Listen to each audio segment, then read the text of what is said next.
अंडा गोटे प्रकार बनई खाई बोर हो गले कि ताहले आसतु आज गोटे नुआ स्टाइल रे अंडा बनैबा गोटे प्रकार मसला किंतु बनैबा प्रोसेस प्रणाली टी अलग प्रकार। ताहले आसतु डेरी कहीं मुझे बनाऊँगी। नमस्कार मिल्क किचन को आपन को स्वागत। प्रथमे मुझे अंडा आलू को सिझे नहीं आपन को जब आलू पसंद नुह ताले आपन आलू स्किप करेंगे।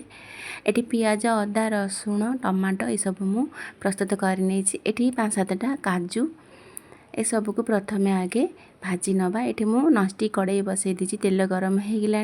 प्रथमे आम पियाज को देदबा।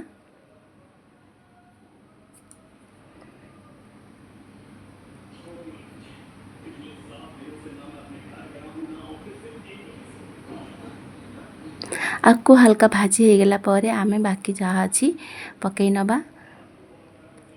रसुण अदा काजू टमाटो ये सब को पुणी आमे मिसेकी भाजी नवा। यहाँ भाजु भाजु सेपटे अंडा ठंडा हो जाइथिबो। अंडा को काढ़ी नहीं थिली।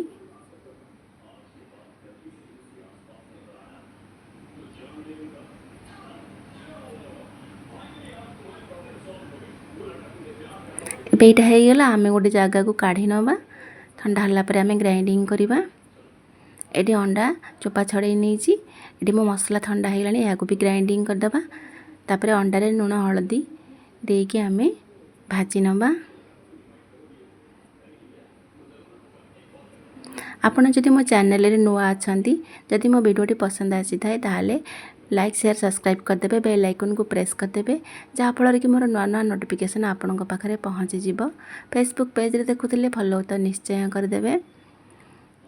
एठी अंडा भाजी सरला परे मो तेल देकी पुणी मसला को एठी कसी नौजी।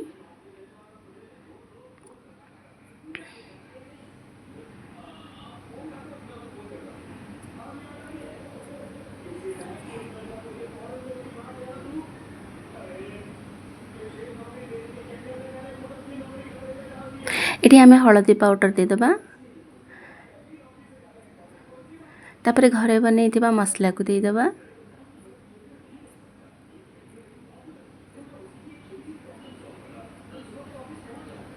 तापरे इटी लंका पाउडर दे देदबा।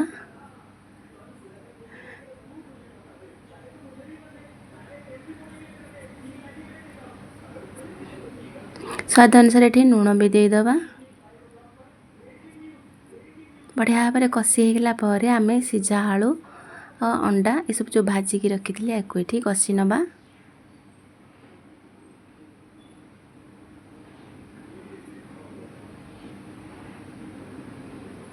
भल भाव में कषि होगला आम ए पानी देदबा।